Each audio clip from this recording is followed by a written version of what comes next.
ಅಲ್ಲಿ ಮರದ ಮೇಲೆ ಇದೆ. ಅಲ್ಲಿ ನೋಡಿ ಬತ್ತು ಬತ್ತು.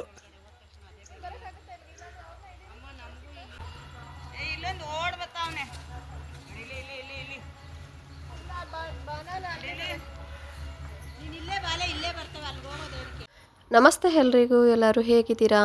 ಎಲ್ಲರೂ ಚೆನ್ನಾಗಿದ್ದೀರಾ ಅಂತ ಅಂದ್ಕೊಂಡು ನಾನು ತುಂಬ ಚೆನ್ನಾಗಿದ್ದೀನಿ. ಆದರೆ ಸ್ವಲ್ಪ ಕೋಲ್ಡ್ ಇದೆ. ನಾನು ಒಂದು ವಾರದಿಂದ ಕಾಯ್ತಾನೇ ಇದ್ದೆ ಕೋಲ್ಡ್ ಕಮ್ಮಿ ಆಗುತ್ತೆ, ಆಮೇಲೆ ಇದು ವಿಡಿಯೋ ರೆಕಾರ್ಡಿಂಗ್ ಮಾಡೋಣ ಅಂತ. ಆದರೆ ಕೋಲ್ಡ್ ಕಮ್ಮಿ ಆಗ್ತಾನೇ ಇಲ್ಲ. ಸರಿ, ಅದಕ್ಕೆ ಹೆದರ್ಕೊಂಡು ನಾನು ಇನ್ನು ಕೂರೋದ್ರಲ್ಲಿ ಅರ್ಥ ಇಲ್ಲ ಅಂತ ಯೋಚನೆ ಮಾಡಿ ಇವಾಗ ರೆಕಾರ್ಡಿಂಗ್ ಮಾಡ್ತಾ ಇದ್ದೀನಿ.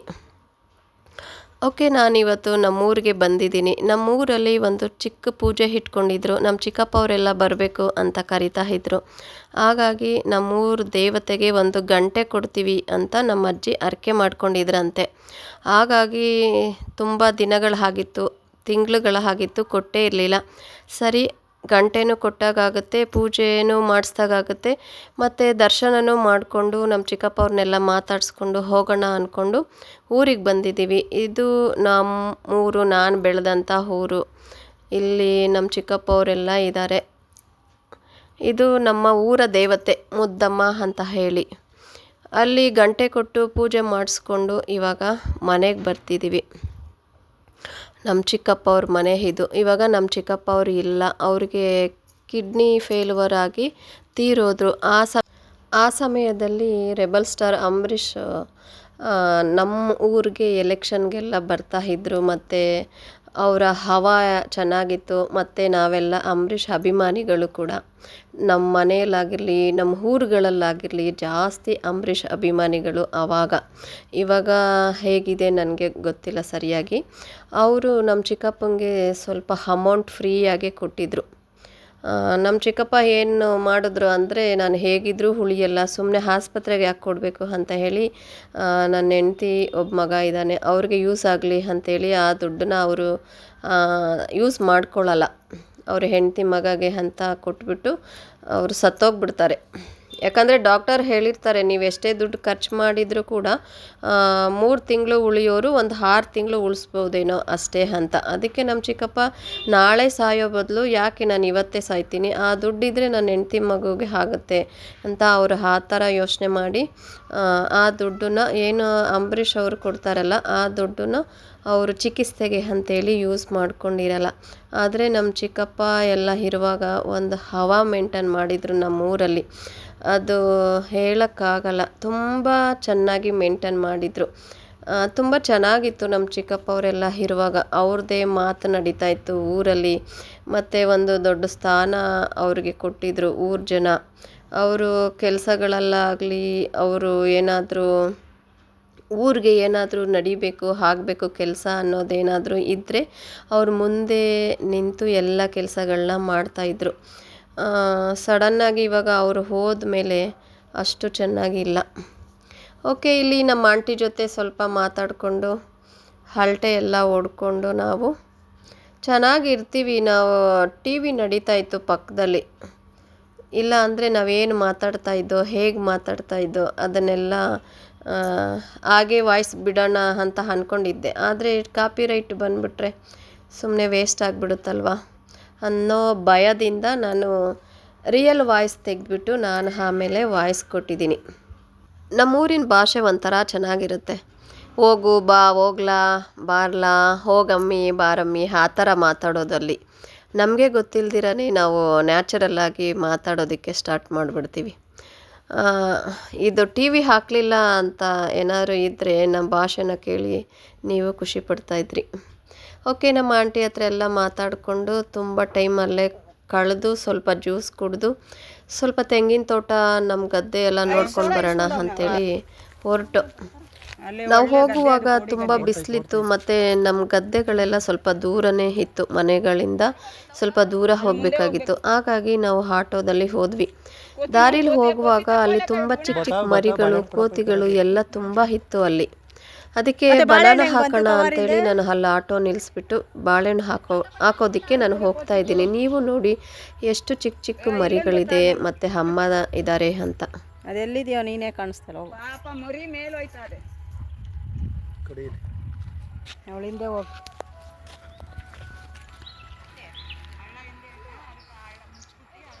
ತುಂಬ ಬಿಸಿಲು ಅಂದರೆ ಬಿಸಿಲು ಸುಟ್ಟೋಗ್ತಾ ಇದೆ. ನಾವಂತೂ ಅವತ್ತು ಬಿಸಿಲಲ್ಲಿ ಚೆನ್ನಾಗಿ ಒಣಗೋಗ್ಬಿಟ್ಟಿದ್ದೀವಿ.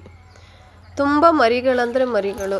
ಎಲ್ಲ ಕಡೆ ತಿರುಗಿ ಬನಾನ ಎಸಿತಾ ಇದ್ದರೂ ಕೂಡ ದೊಡ್ಡ ದೊಡ್ಡ ಕೋತಿಗಳೇ ಕ್ಯಾಚ್ ಹಿಡಿತಾ ಇದ್ರು. ಚಿಕ್ಕ ಮಕ್ಕಳನ್ನ ಕ್ಯಾಚ್ ಹಿಡಿಯೋಕ್ಕೆ ಬಿಡ್ತಾ ಇರಲಿಲ್ಲ ದೊಡ್ಡ ಕೋತಿಗಳು. ಸರಿ ಏನು ಮಾಡೋಕ್ಕಾಗಲ್ಲ ಅಂತೇಳಿ ಎಲ್ಲ ಕಡೆನೂ ಎಷ್ಟಿದೆ ಬಾಳೆಹಣ್ಣು ಅದನ್ನು ಅವ್ರಿಗೆ ಹಾಕ್ಬಿಟ್ಟು ನಾನು ಈ ಕಡೆ ಬಂದ್ಬಿಡ್ತೀನಿ. ಮೇಲಿದೆ. ನನಗೆ ಎಲ್ಲೇ ನಾಯಿ ಕಾಣಲಿ, ಕೋತಿ ಕಾಣಲಿ, ಯಾವುದೇ ಪ್ರಾಣಿ ಅಂತ ಆಗಲಿ, ನನ್ನ ಹತ್ರ ಏನಿದೆಯೋ ಅದನ್ನು ನಾನು ಆ ಜಾಗದಲ್ಲಿ ಹಾಕ್ತೀನಿ. ಮಧ್ಯರಾತ್ರಿ ಹಾಕಿದ್ರೂ ಪರವಾಗಿಲ್ಲ, ಮಧ್ಯಾಹ್ನ ಉರಿಯೋ ಬಿಸಿಲಾಗಿದ್ರೂ ಪರವಾಗಿಲ್ಲ, ನನಗೇನು ಅನಿಸಲ್ಲ. ನನಗೇನಾದರೂ ಪರವಾಗಿಲ್ಲ, ನನ್ನ ಯಾರೇನು ಅಂದ್ಕೊಂಡ್ರೂ ಪರವಾಗಿಲ್ಲ ಅಂತ ಅಂದ್ಕೊಂಡು ನನ್ನ ಹತ್ರ ಏನಿದೆಯೋ ಅದನ್ನು ಹಾಕೋದಕ್ಕೆ ನಾನು ಇಷ್ಟಪಡ್ತೀನಿ. ನನಗೆ ಪ್ರಾಣಿಗಳಂದರೆ ತುಂಬ ಇಷ್ಟ ಅಂದರೆ ಇಷ್ಟ. ಗೊತ್ತಿಲ್ಲ ಯಾಕೆ ಏನು ಅಂತ. ನಾನು ಇದುವರೆಗೂ ಯಾವ ಪ್ರಾಣಿಗೂ ನೋವು ಮಾಡಿರೋದು ನನಗೆ ಗೊತ್ತಿಲ್ಲ.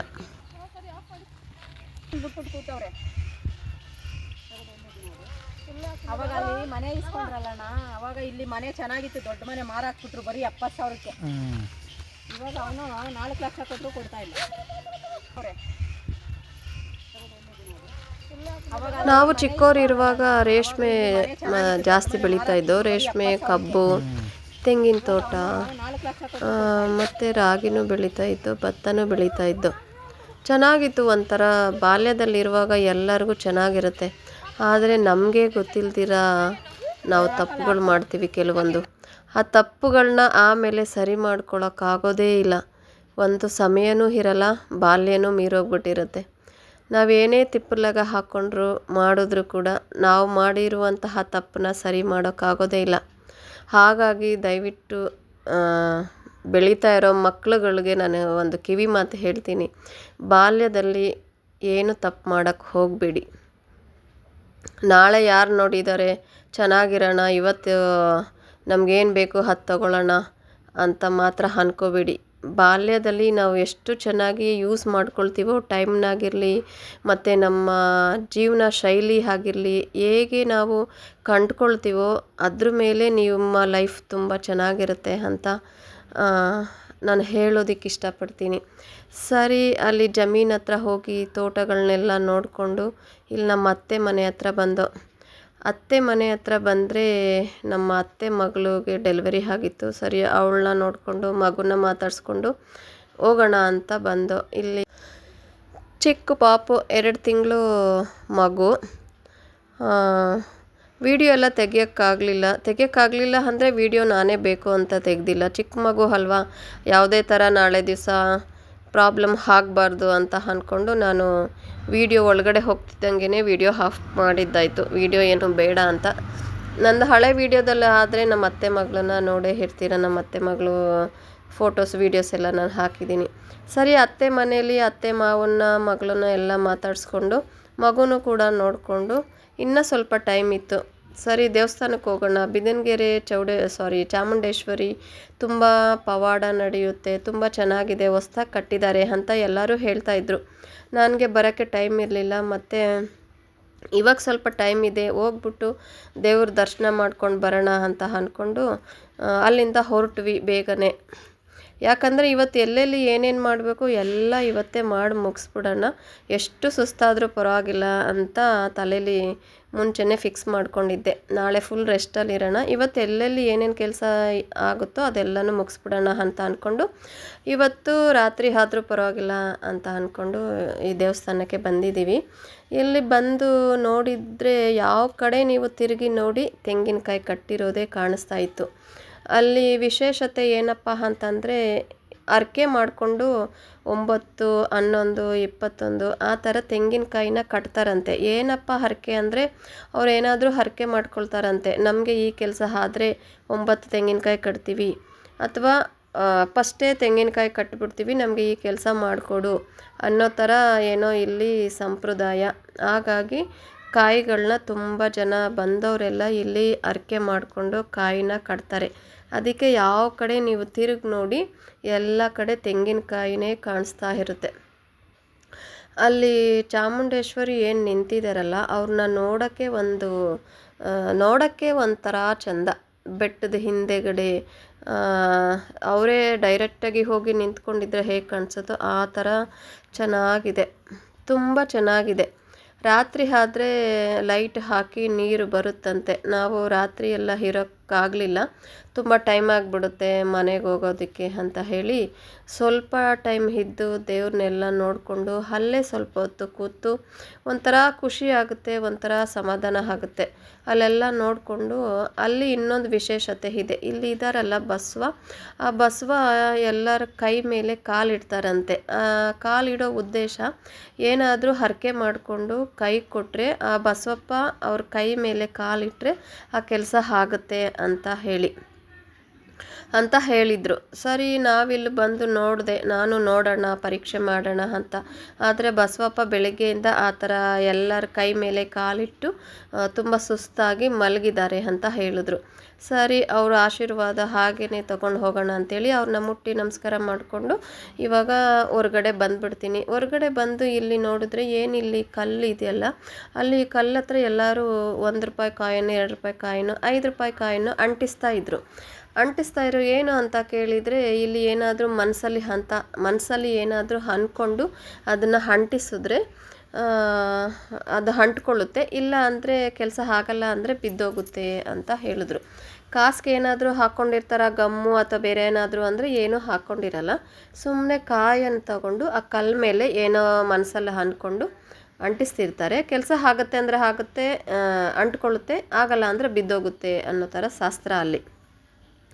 ಓಕೆ, ನಾನು ಅದನ್ನು ಸ್ವಲ್ಪ ಹೊತ್ತು ನೋಡಿಕೊಂಡು ಸ್ವಲ್ಪ ಹೊತ್ತು ಕೂತ್ಕೊಳ್ಳೋಣ ದೇವ್ರ ಮುಂದೆ, ಆ ತಾಯಿ ಮುಂದೆ ಅಂಥೇಳಿ ಕೂತ್ಕೊಂಡಿರ್ತೀನಿ. ಈ ನಾಯಿ ಎಲ್ಲಿದ್ನೋ ಏನೋ ನಂಗೆ ಗೊತ್ತಿಲ್ಲ, ನಾನು ಅವನ್ನ ಕರೆಯೋದು ಇಲ್ಲ, ನನಗೆ ಗೊತ್ತೂ ಇರಲ್ಲ. ನಾನು ಹೋಗಿ ಅಲ್ಲಿ ಕೂತ್ಕೊಂಡಿದ್ದೆ, ಅವನು ಬಂದು ನನ್ನ ತೊಡೆ ಹತ್ರ ಓಡ್ಬಂದು ಕೂತ್ಕೊಳ್ತಾನೆ. ಕೂತ್ಕೊಳ್ಳೋದು ಅಲ್ದಿರ ಮಲ್ಕೊಂಡಿದ್ದಾನೆ ಆರಾಮಾಗಿ. ನಾನು ಹೊರಿಕೊಂಡು ನನ್ನ ತೊಡೆ ಮೇಲೆ ತುಂಬ ಪರಿಚಯ ಇರೋದಂಥರ ಬಂದು ಆರಾಮಾಗಿ ಬಂದು ಮಲ್ಕೊಂಡ. ನಾನು ನಾನು ಹೋಗ್ಬೇಕು ಮನೆಗೆ ಅಂದ್ರೂ ಹೋಗ್ತಾ ಇರಲಿಲ್ಲ. ಸರಿ, ಕೊನೆಗೆ ಬಿಸ್ಕೆಟ್ ತರಿಸಿ ಅವನಿಗೆ ಬಿಸ್ಕೆಟ್ ಆಸೆ ತೋರಿಸಿ ಆಮೇಲೆ ಅವನ್ನ ಎತ್ತಿ ಆ ಕಡೆ ಕಳಿಸ್ಬಿಟ್ಟು ಬಿಸ್ಕೆಟ್ ಹಾಕ್ಬಿಟ್ಟು ನಾವು ಅಲ್ಲಿಂದ ಬಂದುಬಿಡ್ತೀವಿ. ಮತ್ತು ಊರು ಬಿಡುವಾಗ ನಮ್ಮ ಗದ್ದೆ ಪಕ್ಕದಲ್ಲಿರುವಂತಹ ಕೆರೆ ಮೇಲೆ ಹೋಗೋಣ ಅಂಥೇಳಿ ಕೆರೆನೂ ನೋಡಿಕೊಂಡು ಹಾಗೆ ಅದೇ ದಾರಿಯಲ್ಲಿ ಬರ್ತಾ ಇರುವಾಗ ನಮಗೆ ಆ ಕೆರೆಯಲ್ಲಿ ಒಂದು ಇನ್ಸಿಡೆಂಟ್ ಆಗಿರುತ್ತೆ. ನಮ್ಮ ಅತ್ತೆ ಮಗ ತಾವರೆ ಹೂ ಕೀಳಕ್ಕೆ ಹೋಗಿ ಕಾಲು ಬದಿಗೆ ಕಚ್ಕೊಂಡು ಆಚೆ ಬರೋಕ್ಕಾಗ್ದಿರ ಸತ್ತೋಗ್ತಾನೆ. ಆ ಕೆರೆ ನೋಡಿದಾಗೆಲ್ಲ, ಆ ಗದ್ದೆ ಹತ್ರ ಹೋದಾಗೆಲ್ಲ ನಮಗೆ ಅದು ತಲೆಯಲ್ಲಿ ಬರ್ತಾ ಇರುತ್ತೆ. ತುಂಬ ಬ್ಯಾಡ್ ಫೀಲ್ ಆಗುತ್ತೆ. ಬಟ್ ಏನೂ ಮಾಡೋಕ್ಕಾಗಲ್ಲ. ಪ್ರಕೃತಿಗೆ ನಾವು ಆಪೋಸಿಟ್ಟಾಗಿ ಏನೂ ಮಾಡೋಕ್ಕಾಗಲ್ಲ. ಪ್ರಕೃತಿ ಯಾವಾಗ ಏನು ಮಾಡುತ್ತೆ ಅಂತಲೂ ನಮಗೆ ಗೊತ್ತಾಗಲ್ಲ. ಯಾವಾಗ ಏನು ಮಾಡಿದ್ರೂ ನಾವು ಅದನ್ನು ತಗೊಳ್ಬೇಕು ಅಂತ ಅನಿಸುತ್ತೆ, ನನ್ನ ಅನಿಸಿಕೆ ಅಷ್ಟೇ. ಓಕೆ, ಇಲ್ಲಿಗೆ ಈ ವಿಡಿಯೋ ಮುಗಿಸ್ತಾ ಇದ್ದೀನಿ. ನಾನು ಮಾತಾಡೋ ರೀತಿಯಿಂದಾಗಿರ್ಬೋದು ಅಥವಾ ನನ್ನ ವಾಯ್ಸಿಂದ ಆಗಿರ್ಬೋದು ಏನಾದರೂ ತಪ್ಪಾಗಿದ್ದರೆ ಅಥವಾ ಯಾರಿಗಾದರೂ ಕಿರಿಕಿರಿ ಆಗಿದ್ದರೆ ಕ್ಷಮೆ ಇರಲಿ ಅಂತ ಕೇಳ್ಕೊಳ್ತಾ ಇಲ್ಲಿಗೆ ಈ ವಿಡಿಯೋನ ಮುಗಿಸ್ತೀನಿ. ಮತ್ತೆ ಹೊಸ ವಿಡಿಯೋ ಜೊತೆ ನಿಮ್ಮೆಲ್ಲರ ಮುಂದೆ ಬರ್ತೀನಿ, ಹೊಸ ವಿಡಿಯೋ ತರ್ತೀನಿ ಅಂತ ಹೇಳ್ತಾ ಆದಷ್ಟು ಖುಷಿಯಾಗಿರಿ, ಆರೋಗ್ಯವಾಗಿರಿ, ನಿಮ್ಮ ಪಕ್ಕದಲ್ಲಿರೋರನ್ನು ಕೂಡ ಖುಷಿಯಾಗಿ ನೋಡ್ಕೊಳ್ಳಿ, ಇಟ್ಕೊಳ್ಳಿ ಅಂತ ಹೇಳ್ತಾ ಟಾಟಾ, ಬಾಯ್ ಬಾಯ್, 1 ಸೆಕೆಂಡ್.